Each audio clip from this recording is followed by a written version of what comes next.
Now, everybody can't build a big church, but everybody can die trying. Everybody can't preach a great revival, but everybody can die trying. Everybody can't be a whopping success in a Sunday school class, but everybody can die trying. Everybody can't build a huge bus route, but everybody can die trying. I say to die trying is greater success than to succeed. For if you keep on going and are not succeeding, and yet you succeed in continuing to try until you die, I contend that that is the greatest success of all. Jeremiah was told he would not succeed when he started. God called Jeremiah and said, "You're going to be a flop." He said, "You're going to meet with violent opposition. Kings will oppose you. Priests will oppose you. Family will oppose you. Country will oppose you. Your race will oppose you.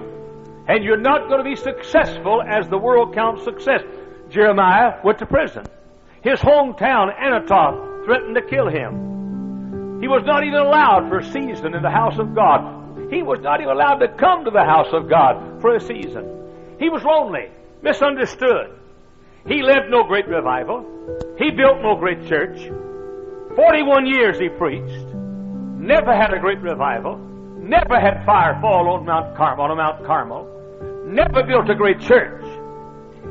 He preached under the reign of 6 different kings for 41 years. But ladies and gentlemen, the only success that he had was he died trying. Anybody can die trying. Everybody can't meet the success of a Frank Norris or a G.B. Vick. Everybody can't do that, but bless God, anybody in the world can do what God has called them to do and die trying. And God said to Ezekiel, "Ezekiel, you're going to flop. As men count success, you're going to flop." Ezekiel preached for 22 years. He was told that he would never succeed as a preacher. He married a beautiful woman. The Bible says she was called the desire of his eyes. Had a lovely child. The baby died. But Ezekiel kept trying. Would stand up and preach. Get right with God. Judgment's going to come. Get right with God. Judgment's going to come. And praise God, I'm proud of these preachers across the country that don't pastor in these big cities and don't have these giant churches who are in little towns of a few hundred people or out in the country somewhere. Just keep on going. Their picture's never in the sword of the Lord, revival fires, but to keep on going. And though they are not counted success on earth, God counts anybody a success who dies trying. Next morning, Ezekiel would get up, go down to the same place on the street corner, preach the gospel. The nation was in captivity in Babylon, and he was a captivity preacher. He'd preach the gospel, and stones would pelt his face, and blood would roll down his back, and blood would come off his brow. But he kept on preaching. Get right with God. You give me that preacher won't quit. You give me that preacher keeps on going. Deacons don't like him, he keeps on going. Ministerial Association doesn't like him, he keeps on going. Denomination doesn't like him, he keeps on going. And you give me that child of God that does the same thing. The battles come, you keep on going. Heartaches come, you keep on going. Wipe them off, brush them off. Burdens come, you keep on going. Ezekiel kept on preaching and kept on preaching. He'd come home at night. He knew one thing, there's a beautiful woman there who loved him with all of her heart. Get that wet warm towel, moistened warm towel, wipe the blood off his face and the blood off his back, and she'd hug him and give him a big kiss. Nice warm meal on the table. One night Ezekiel came home. His back was caked with blood, dried blood in his face, with blood from the stones that had hit him. His memory was echoing those dirty words he'd heard while he was preaching. He comes home and he says, "Thank God there'd be that light in the window," but there was no light in the window. Ezekiel wondered why the light wasn't in the window, and he came to the house, and some neighbors were there. They walked out, and Ezekiel said, "What's wrong?" And the neighbors said, "You haven't heard?" Ezekiel said, "No, what's wrong?" They said, "Your wife had a stroke today. She's unconscious. She's at the point of death." Ezekiel goes in, that faithful man of God goes in and sees those lips that his had touched so often, sees that body that he had embraced so often, sees those hands that had wiped his brow, and sees those feet that had rushed to meet him at the door, and they're lifeless, and she ebbs away. And finally, during the night sometime, his wife dies. Next morning comes, Ezekiel turns and gets his Bible and takes off downtown to preach on the street just like he did yesterday. And the neighbors say, Ezekiel, what are you doing? He said, I'm going to preach. And they said, but your wife's lying in state. He said, I've been called of God to be a watchman on the wall. I'm going to preach.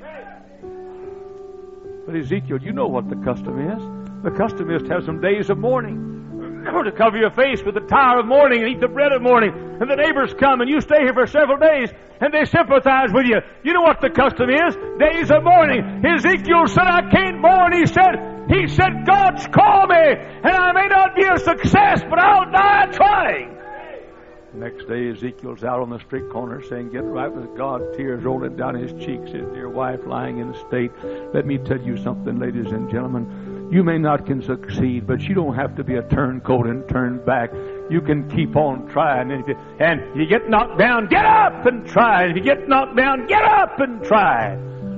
I've been knocked down a few times in my life, but know how it is to get up. And by the way, next time you hear I got knocked down, you just keep the phone on the hook because I'm going to be calling you and I'm going to be telling you I got back up again.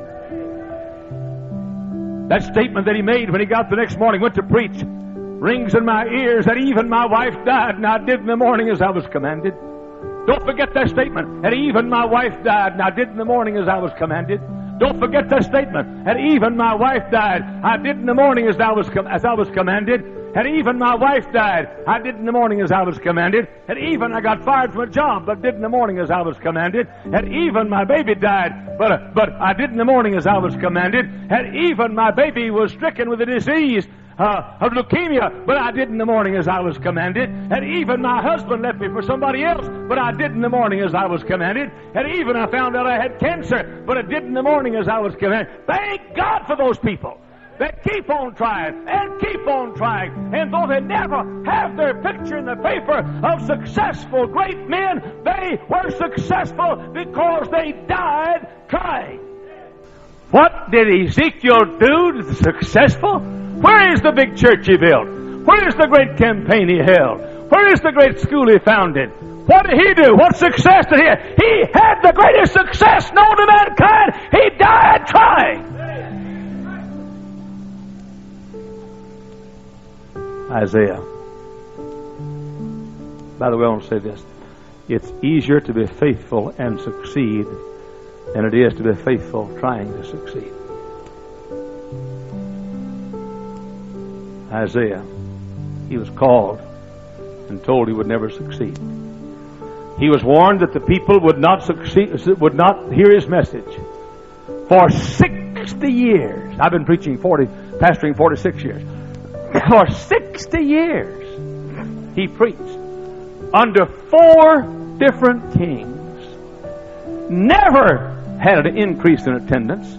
Never was the largest church in the nation. Never led the association in baptisms. After 60 years, the only success he had was the greatest success you can have, and that is, by cracky, he died trying. You folks that don't try, you're not going to amount to much. But you say, well, the Hyles, I've tried, and I've tried, and I've tried, and I've tried, and I've tried. I'm going to give up. No, sir. If you give up, you know you didn't succeed in what you tried to do, but you didn't succeed in keeping on trying. Bunyan in jail 12 years. There's no Bunyan Memorial Chapel in England. There's no Bunyan Tabernacle. John Bunyan in jail 12 years. His little blind daughter came one day and said, Daddy, I've got some good news for you. You can get out of jail. As he fellowshiped with the rats and cockroaches in the jail cell. And he said, Daddy, I've got some news for you. You know you're in prison because you've been preaching on the streets. I've got some news. The judge says that if you never preach on the streets again, you can get out of jail and come home to Mommy and me. And John Bunyan looked at his little blind daughter, and he said, Honey, I want to leave jail. I want to be with Mommy and you. But if I get out of jail today, I'll preach on the streets tomorrow. I said when God called me to preach, and I was the least likely prospect to be a preacher in our church or my school. I said when God called me to preach, I may never preach a sermon. I may never pastor a church. I may never perform a wedding. I may never conduct a funeral. But God's called me to preach, and if I never do one of those things, I am going to die trying. Give me some people who not people who are success-oriented, but faithful-oriented. I said, when I went to Arlington, Texas, at the Texas University in Arlington, the dean told me I'd never make a preacher. He said, best thing you do is be a plumber or electrician. You'll never be able to preach. You can't talk. You can't make a speech. You're too shy. I said, I may never stand. I told the dean this. I may never stand behind a pulpit. I may never preach a revival. I may never conduct a wedding. I may never conduct a funeral. I may never deliver a sermon. I may never teach a Bible study, but I will die trying. I said when I preached my first sermon at Cedar Temple Baptist Church in Dallas, Texas on a Wednesday night, stood up and couldn't think of a thing to say, and after 3 minutes I sat down in failure, crying, tears rolling down my cheeks, and one fellow walked by and said to me, how you ought to give up on this preaching business. You'll never amount to anything. You'll never be a preacher. I went back to my room and got on my knees beside my bed, and I said, dear God, I may not ever be a preacher. And every sermon I preach may be like I did tonight. I may fail in futility. But I'll tell you one thing, God, you got yourself a fellow's going to try to be a preacher, whether he ever becomes a preacher or not. We came to Hammond 35 years ago this month. I said, I may never build a church in the north. I may never have a convert in the north. I'm a southern boy, Texas boy. I do not know how it's going to be.